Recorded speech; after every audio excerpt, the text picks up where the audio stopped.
कांग्रेस जनता party को बड़ा झटका, चलेगा आपराधिक अवमानना का केस। दिल्ली हाईकोर्ट का बड़ा फैसला, सीजेपी में मचा हड़कंप।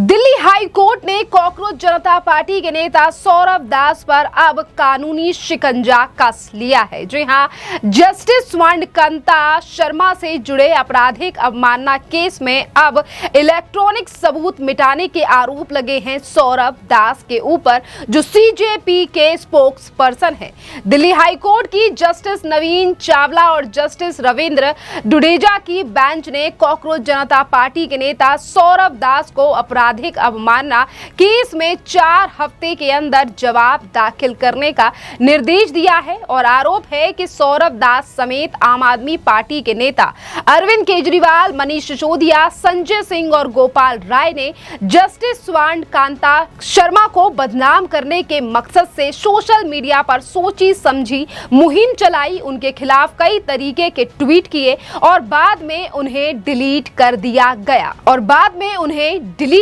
गया। और इसी बीच वकील अशोक चैतन्य ने अलग से अवमानना की याचिका दायर करते हुए दावा किया है कि सौरभ दास और आम आदमी पार्टी के नेताओं ने जज के खिलाफ किए गए अपने सोशल मीडिया पोस्ट को डिलीट कर दिया है और वकील का कहना है कि उन्होंने इस पोस्ट का डिजिटल रिकॉर्ड अपने पास सुरक्षित रखा है और कोर्ट से इलेक्ट्रॉनिक सबूत पेश करने की अनुमति मांगी है, जिसे कोर्ट ने मंजूर भी कर लिया है। यानी कि जिस तरीके से जस्टिस स्वर्णकांता को लेकर आम आदमी पार्टी के नेताओं ने कई बार आरोप लगाए और उन्होंने अपना केस भी ट्रांसफर करने की बात कही थी, जिसके बाद कई तरीके के बयान अरविंद केजरीवाल समेत उनकी पार्टी के नेताओं ने सोशल मीडिया के माध्यम से दिए, जिसमें अब सौरभ दास के ऊपर भी शिकंजा कस रहा है। अब आरोप ये लगा है कि सौरभ दास ने भी जस्टिस के खिलाफ कई तरीके के पोस्ट सोशल मीडिया पर किए थे, जिन्हें बाद में डिलीट कर दिया गया था। और इन तमाम चीजों को लेकर अब सौरभ दास ने सोशल मीडिया पर बार एंड बेंच के एक पोस्ट को शेयर करते हुए लिखा है कि उन्होंने कोई भी कमेंट डिलीट नहीं किया और उनको इस पूरी रिपोर्टिंग यानी कि जो आरटीआई डेटा है सार्वजनिक करने पर आधारित थी। और अब सौरभ दास का कहना है कि मैंने ऐसा तो कुछ किया ही नहीं है, कोई पोस्ट डिलीट नहीं किया है। हालांकि दिल्ली हाईकोर्ट ने इस केस में दिल्ली के पूर्व सीएम अरविंद केजरीवाल, आम आदमी पार्टी के नेता मनीष सिसोदिया और संजय सिंह से भी उनके खिलाफ चल रहे आपराधिक अवमानना केस में 4 हफ्तों में जवाब दाखिल करने को कहा है। कोर्ट ने इस पूरे मामले पर अब अगली सुनवाई 31 सितंबर 2026 के लिए तय कर दी है और सौरभ दास समेत सभी आरोपियों को 4 हफ्ते में अब जवाब दाखिल करना होगा कि आखिरकार ये जो मुहिम चलाई गई जस्टिस स्वर्णकांता शर्मा के खिलाफ और तरीके की बयानबाजी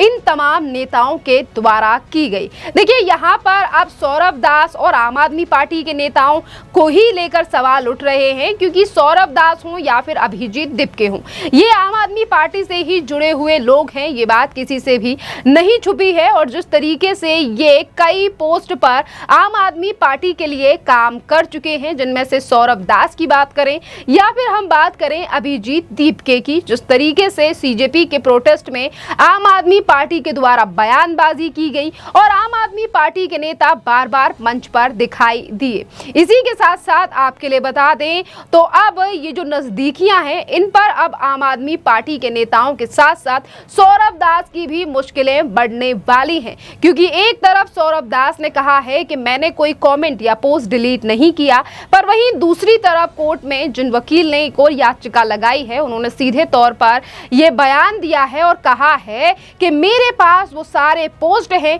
जो इन नेताओं के द्वारा किए गए, जिनमें सौरभ दास का नाम भी शामिल है, सोशल मीडिया पर जस्टिस के खिलाफ किए गए और बाद में कार्रवाई के डर से उन्हें डिलीट कर दिया गया, पर आज भी वो रिकॉर्ड उनके पास है। और अगर ये तमाम चीजें कोर्ट में पेश कर दी जाती हैं वकील के द्वारा, तो देखना अहम ये भी रहेगा तो इस पूरे मामले पर क्या कुछ निर्देश रहेंगे कोर्ट के और और कितनी मुश्किलें बढ़ेंगी इन तमाम नेताओं की। इसी के साथ साथ आपके लिए बता दें कि कॉकरोच जनता पार्टी यानी कि एक मूवमेंट के नाम से खड़ा हुआ ये पेज, और ये कॉकरोच जनता पार्टी अब लगातार मुश्किलों में घिर रही है। जिस तरीके से अब नोटिस दिया गया है सौरभ दास के लिए और उनसे जवाब मांगा गया है, क्योंकि देखिए यहाँ पर अगर हम बात करें जस्टिस स्वांतकांता शर्मा को लेकर, तो शराब घोटाले से जुड़ा हुआ ये मामला है, जिस पर जब सीबीआई ने इस पूरे मामले पर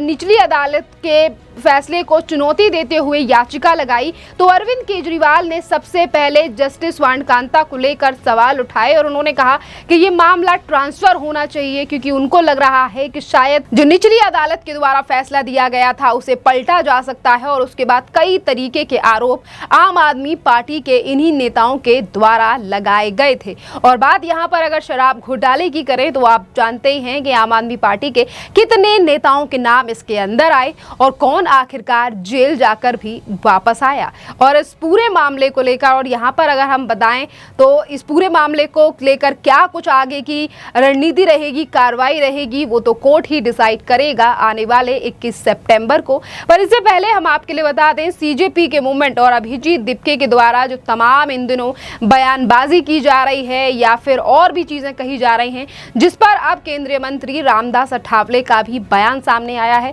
जरा सुनिए क्या कुछ कह रहे हैं रामदास अठावले। कि ये एक हमारा नौजवान है, बहुत बड़ा एक्टिव भी है, पढ़ा लिखा भी है,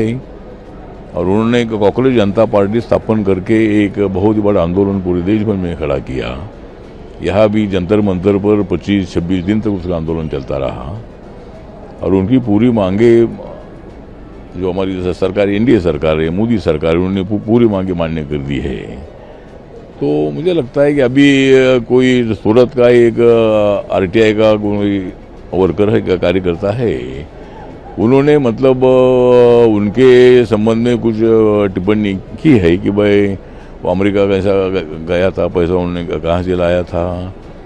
तो उसका कोई बीजेपी से, आरपीआई से या कोई एनडीए से कोई तो संबंध नहीं है। मतलब जो आरटीआई का कार्यकर्ता है वो ऐसा ही कार्यकर्ता है, ऐसे कार्यकर्ता मांग करते रहते हैं। तो मुझे मालूम है कि भाई दीपके के पिताजी इंजीनियर थे, और मतलब वो पढ़ाई करने के लिए गया था, उसमें कोई गलत काम बिल्कुल नहीं है, लेकिन वो आरटीआई कार्यकर्ता ने ऐसी मांग की है। तो मुझे लगता है कि इस तरह की मांगे लोग करते रहते हैं, लेकिन उसके जवाब में उन्होंने ऐसा बोला है कि प्रधानमंत्री जी की डिग्री क्या है वो मतलब जाहिर करो, ये बात अच्छी नहीं है। मुझे लगता है कि प्रधानमंत्री जी अपने देश के प्रधानमंत्री है, और प्रधानमंत्री ने कोई इंक्वायरी नहीं लगाई है, डिग्री का कोई विषय हमारी सरकार की तरफ से नहीं है। तो अभिजीत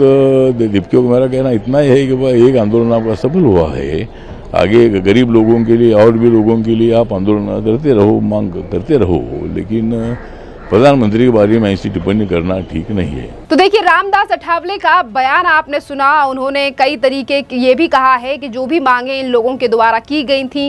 वो केंद्र सरकार के द्वारा मान ली गई हैं। पर इसी के साथ साथ आपके लिए बता दें कि बेशक केंद्र सरकार ने मांगे मान ली हों, पर इसके बावजूद भी कई बार ऐसा भी देखने के लिए मिला है जब अभिजीत दीपके के साथ साथ तमाम जो स्पोक्स पर्सन है या नेता हैं सीजेपी के, उन्होंने ये धमकियां तक दी हैं कि हम फिर एक बार भी सड़कों पर निकल सकते हैं। खैर अब जो नोटिस भेजा गया है और जो पोस्ट जस्टिस कांत शर्मा के खिलाफ की गई, जिस तरीके के आरोप लग रहे हैं इस पूरे मामले पर, अब आपकी भी क्या राय है, आप भी हमें कमेंट कर जरूर बताइए। धन्यवाद।